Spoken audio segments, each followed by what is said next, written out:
first parts, I was in Idaho Falls. And so the 3 Mile Island part, that was the Idaho National Laboratory. And I had this opportunity to spend a lot of time covering nuclear reactor research, which was really big at the time. It was safety research.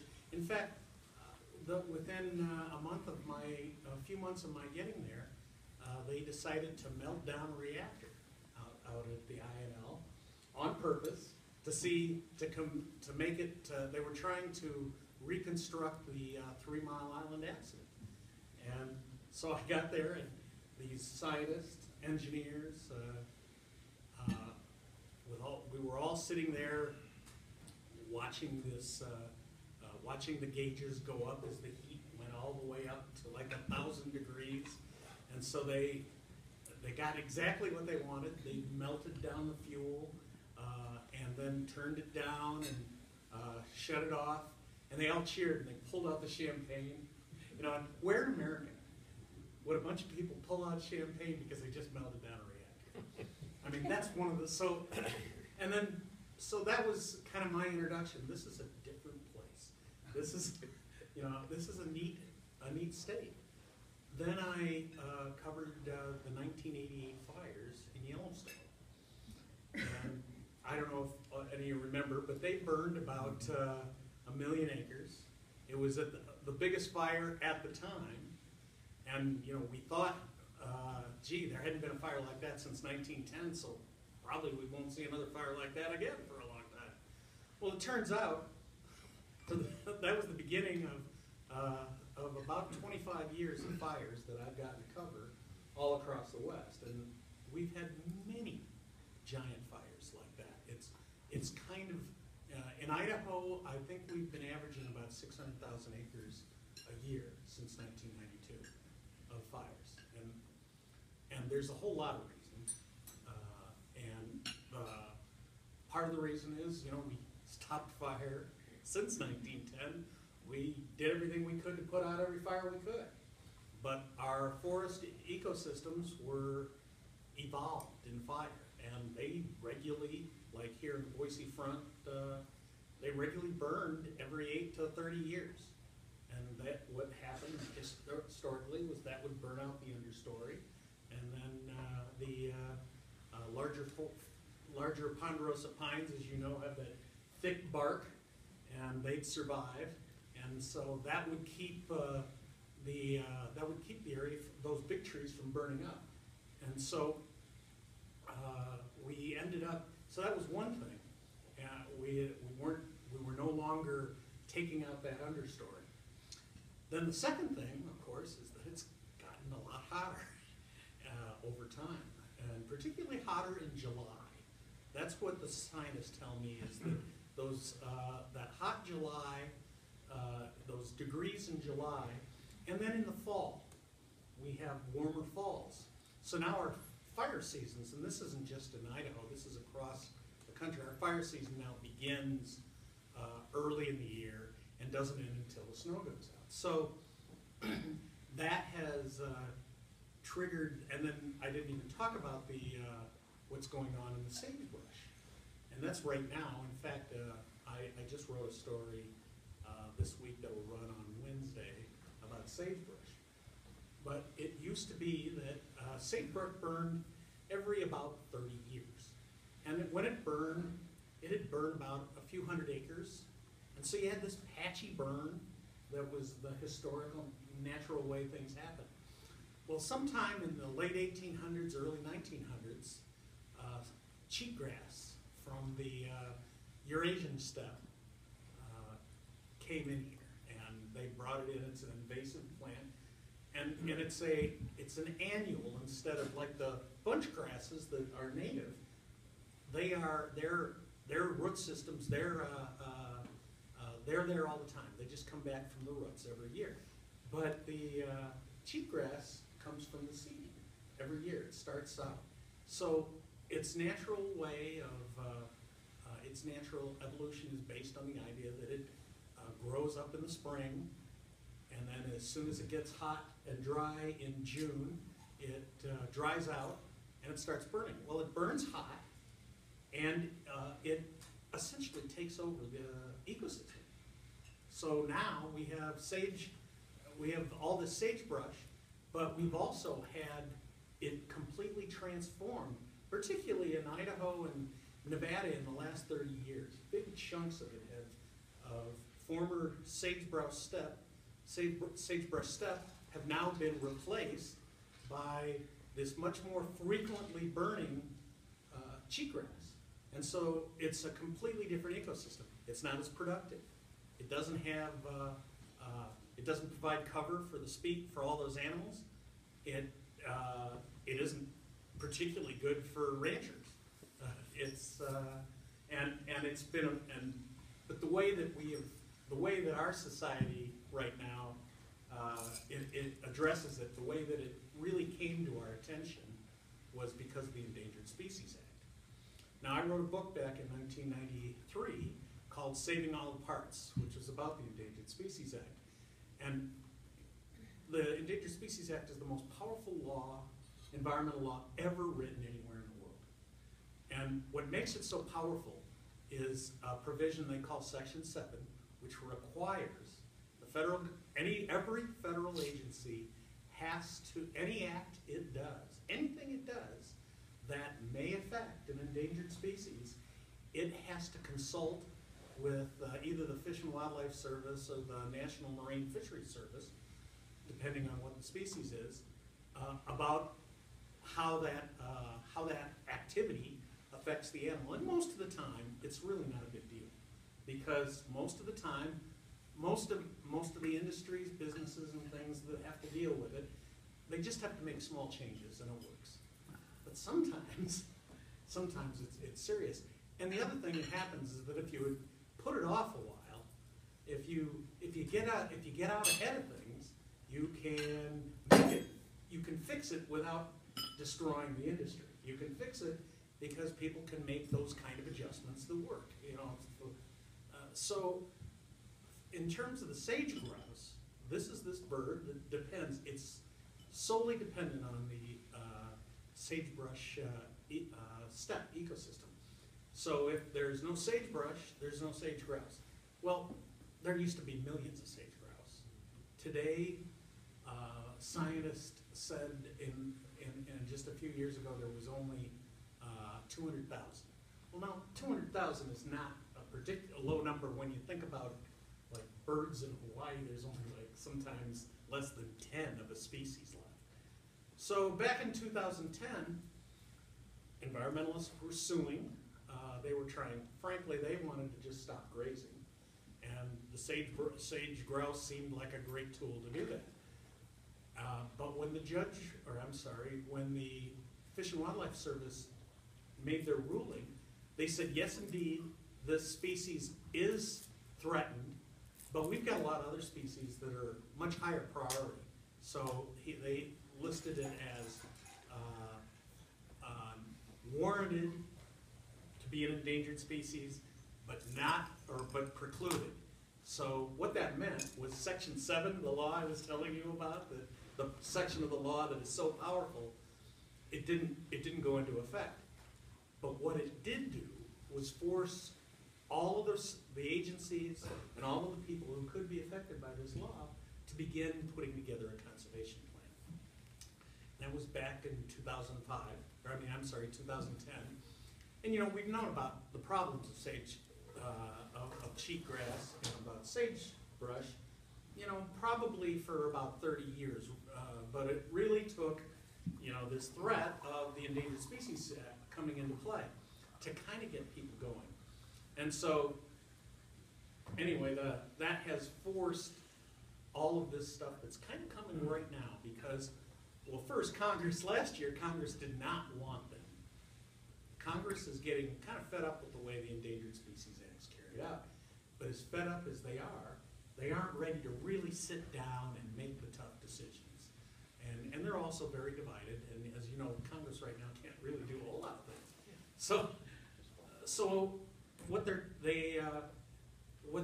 the one thing you can do, they said, okay, you cannot list Fish and Wildlife Service. You can't make that decision. But you can keep the status quo, and if you can if there's enough conservation done by all these states, it's 11 states, it's a lot of, it's a lot of country. If you guys can do enough, then Fish and Wildlife Service could make a not warranted decision. Essentially, that we have enough conservation out on the ground to save that species. So, Congress is right now not certain they want to let the Fish and Wildlife, or the Bureau of Land Management, who has most of the habitat, they're not sure right now they want to let them put their conservation plans in place, because frankly they do have some impact on some industries. They have an impact on the mining industry, on oil and gas in certain places. I am told that our ranchers are generally satisfied with what they've been asked to do.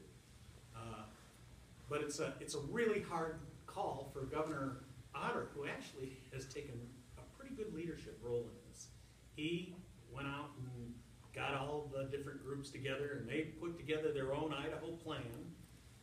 And Bureau of Land Management, you said we'll use this plan and our plan as the preferred alternative. Well, they just came out, I don't know, about a month ago with their alternative, and it isn't exactly what the governor wanted, but it has a lot of what he had called for. And in fact, because of his leadership, he's got other states to kind of follow Idaho's lead on things like, we've had these huge fires. And if we have one of these fires, 600,000 acres burns in this year down in Hawaii County, that would destroy a whole lot of habitat. Under the governor's plan, that would trigger us to do more. But in the meantime, if we do enough, we should allow our businesses to go on. We should be able to make the kind of decisions we need to have to build power lines where we need to build them, to let ranchers do what they do, as long as they're doing it responsibly, and all of this. So, anyway, that's kind of where that issue is. And watch, you'll see a story this week, but it'll come out in. There was a story in the paper today on the sage grouse and stuff like that. Is that you? Yeah, no, my story's going to be on Wednesday, but the story today was probably I think it was about the governors are all meeting on Wednesday, so down in Reno. But we'll know by September whether that's going to affect all of our life. Because let's face it, you just look outside. We don't have to go very far outside of our city to see sagebrush. And so that's the kind of thing I cover. I get this wonderful mix of science, of people. I mean, I always tell people when they're, when I'm telling people how to tell their story, I always say, don't get me all tied up in process. People care about people, they care about place, and they care about critters. And that's really what I get to do, is to go out and I've been able to chase grizzly bears on horseback through the Bob Marshall Wilderness. I have gotten the chance to at Yellowstone during the fires, I was at Old Faithful when that burned over. And I had to run for my life. I was on the fire line. I was pretty stupid at that point. But I got to, so when you talk about what it's like to be in the middle of a firestorm, I've been there. I can tell you exactly what it's like. And what it's like is, in that day, I'm actually watching firefighters about 45 yards ahead of me. And I think today how crazy it was, but because today they would never have been there.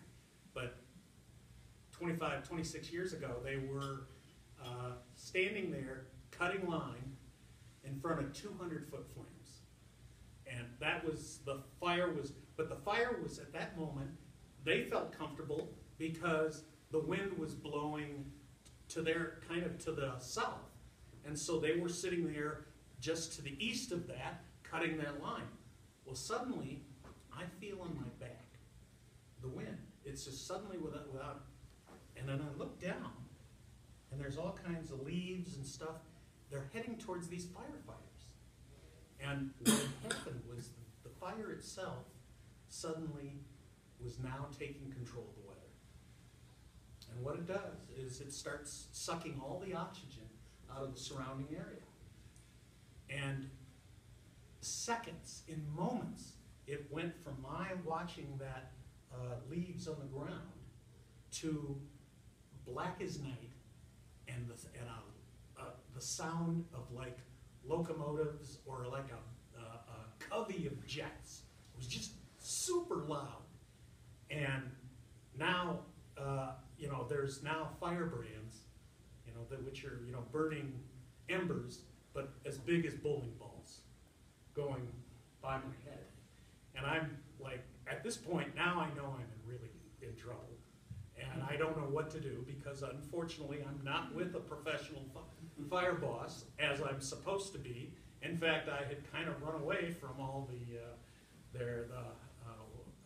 public information people who were supposed to keep me out of trouble. And I was standing with another reporter who had just climbed off of a roof where he'd put out a fire on the roof of one of those cabins. And he looks at me and I look at him and he says, "We got to get out of here." We turn around and start running. Now, I don't know if any of you guys have been to Old Faithful. You ever been up there?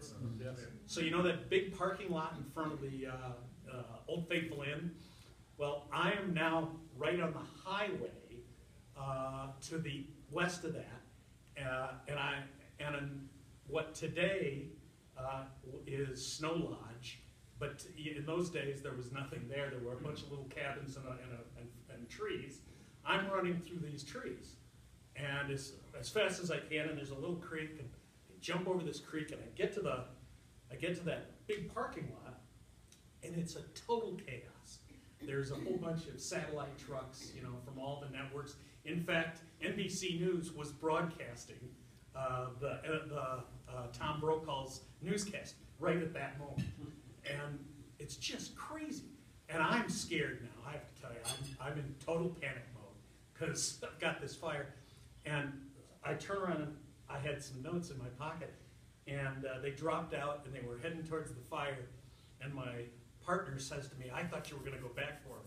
I said, "Oh no," because it's almost like somebody had taken a match to gas to that forest that I had just left. Just what had probably happened was the oxygen came in just at that moment. It just went just like that, and it was all on fire. And I had been there, just And that's when you hear these stories about firefighters getting trapped. That's what happens. It happens so fast. There's nothing you can do about it. I just was lucky that I lived it. But those are the kind of stories that I end up getting to tell. And lucky I survived that one and get this chance. And I wrote a book called Scorched Earth: How the Fires of Yellowstone Changed America. And that story really, it started, of course, there, but with me at Old Faithful. But I ended up deciding, the reason I wrote the book was I had put a short story of the 88 fires on the internet. And this Hollywood producer came to me and wanted to buy it because he wanted to turn it into a disaster movie that he was trying to write for Revolution Pictures. Well, I didn't know the first thing about Hollywood or any of this stuff. And he bought the rights for nothing. He got them for nothing. He said to me, "Well, why should I pay you anything? If I make the movie, you'll get paid. But right now, nobody else is asking you for this story. Do you want it? Do you want me to go try and sell it or not?" And I go, "Sure." So, well, he gave up on that fairly quickly. But I said, "Gosh, if somebody wants to do this, I got to write a book about this." And I wrote the book, which was mostly a history. I went back to the beginning of Yellowstone and found out that General Phil Sheridan, who you remember, the Civil War hero, he was on a stage ride to Helena back in 1871, and he was staying at one of those stage stops up in Montana, and an old trapper starts telling him, regaling him stories about this fabulous, mysterious place where there's these fountains coming out of the ground, and where there's petrified forest with petrified birds singing petrified songs, you know? And you know when you go on vacation someplace and you bump into something that suddenly, like, I want to learn more about this. Well, that's how Phil Sheridan came. And he gets into Helena. He goes, wow, I just heard about this place, Yellowstone. Does anybody know anything about it? And the guy he's there, a guy named Washburn, he says, yeah, I'm going on an expedition there with Nathaniel Langford later this year. And he says, well, and Sheridan says, well, I'm going to send an Army escort with you guys because this is really cool. And that Army escort was a guy by the name of Lieutenant Doan. And you know, they told the stories that essentially led to Yellowstone becoming a national park. And in fact, the 25,000-word document that Doan read was really kind of critical to Congress doing it. So it's 1886. Yellowstone's been there now about 15 years, but all kinds of corruption, you know, from the railroad. The railroad was basically trying to take complete control of the park, and they, you know, they had a little bit of the Northern Pacific had, you know, was critical to it becoming a park, so they had a good argument, but they were also paying off the superintendent to get it the way they wanted it, and also there were a bunch of poachers, and Congress just said that's it. You know, the Westerners in Congress didn't like the idea of the park in the first place, and now the Easterns are going, oh gosh, the heck with this place. But see, Phil Sheridan had, in an earlier budget law, had thrown in, if there's ever a moment when Congress wants to get rid of our forest, or get rid of this park, there's a provision here that allows the Interior Department to ask the Army to come in and take over. So it's August 22nd, 1986, Phil Sheridan sends in a captain named Moses Harris, who was one of the few guys who had not left the firing line at a place called Cedar Creek in Virginia on the day of Phil Sheridan's greatest victory. And so he wants to have one of his heroes as the first superintendent of Yellowstone. So this guy comes up into the park, and he looks down, and you know, if you ever come into Mammoth, you know how it smells. You've got that kind of egg, you know, the rotten egg smell, and so he smells that, and he looks down, and there's Mammoth Hot Springs. He's coming over the hill behind the hotel. If you're ever there now, go look. He's riding in with 50 troopers, and but there's another smell. It's that sage, you know. But then there's also smoke, and he looks across the valley, and there's a big giant forest fire burning, and that fire is, you know, about 25,000 acres, I guess. And the first order of Moses Harris, as he rides into Yellowstone National Park, is, troopers, get on that fire, starting the federal government's involvement in firefighting. They did so well in Yellowstone and other national parks, the Army, in fighting fires in that first 10 years, that in 1996, the Forestry Commission came back and decided that we could hold on to all this public land that we have here in the West, because the Army had showed us how by fighting fires. So today, we have 600 million acres of public land still in the federal, all of our national parks, all of our federal lands, and it was all because Phil Sheridan's success, because he bumped into that trapper. So, you know, that's what I love about the job I've got. You just never know what's going to become a major story or major history. So, hey, I've got some time, don't I? Still, I'd like to take. I'd love to take some questions if you have some. Wasn't it Teddy Roosevelt that made that a national park? Was he the president who did that? No, it was Ulysses S. Grant, and it was the very first national park. Grant, who, by the way, had been Sheridan's boss, but in 1872, he signed the bill. Now, Teddy expanded, the Park Service, the park lands, and he did Grand Canyon, for instance, and he did a whole lot of parks and wildlife refuge. That was the first one. Rocky, you said something about cheatgrass that kind of surprised me. Was it intentionally introduced in this country? I don't think at this point anyone really knows why or how it came in. It well could have come in, with somebody's horses. Somebody could have had some hay with it as they were shipping horses in from someplace.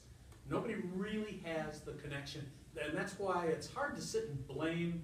If you talk to the anti-grazing folks, they try to say it's all ranchers' fault, and if it was a rancher's fault, that would have been a rancher about 100 years ago, and it's hard.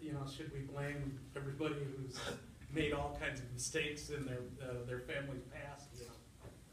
So no, we don't really know either way. Who was it that first discovered Yellowstone? Other than the natives, of course. Right. Well, most people give the credit to John Coulter. On his trip back, he asked Lewis and Clark. He was on the Lewis and Clark expedition, and he asked them if he could trap his way home, and they relieved him, and he came through. He came through Teton Valley here in Idaho, and he also then up into Jackson Hole and through Yellowstone. So you got these 50 mounted soldiers, and you say, go fight that fire. What do they fight it with? well, that's what's interesting is they developed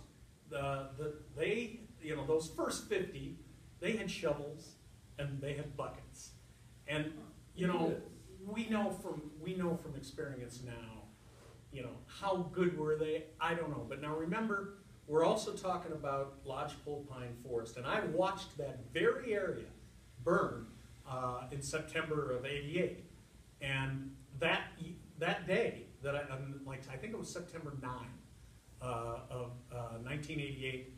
The fire came over the fire burned all night, and we were all kind of exhausted. And the headquarters of Yellowstone is lined with fire trucks from all over the country, and we watched that fire come over the hill, and it's still barreling, and we're all thinking, oh gosh, this is terrible. So about, I don't know, I can't remember the exact time now, but it was by 11 o'clock in the morning, the time when the fire normally really picks up. But see, it never stopped. So, but about 11, the humidity dropped just a little bit, and a little bit, the humidity dropped enough, they got a little bit of rain, and they got a little bit of snow, and boom, the fire stopped. And that was the end of the season, right there. Just needed just a little bit of snow, a little bit of rain, a little humidity in that high elevation forest for it to stop. So my guess is that these guys got out there and stood in front of there with their buckets but they started cutting line. They started making a fire line. And then as time went on, they started, they set up phone lines all over the park. So they used phones. Moses Harris invented the modern public campground to get people in Yellowstone to stay together so that they could prevent forest fires. And so they developed the tactics and strategies that we still use today. Cutting line, doing backfires, all of those tricks that were developed in Yellowstone by the Army at that time. So. Am I correct in assuming there's nothing we can do to get rid of cheatgrass? Well, we're trying, it's interesting. There's a lot of research on that now. There wasn't a lot of research that much 20 years ago. There was some, but now it's a high priority. Okay.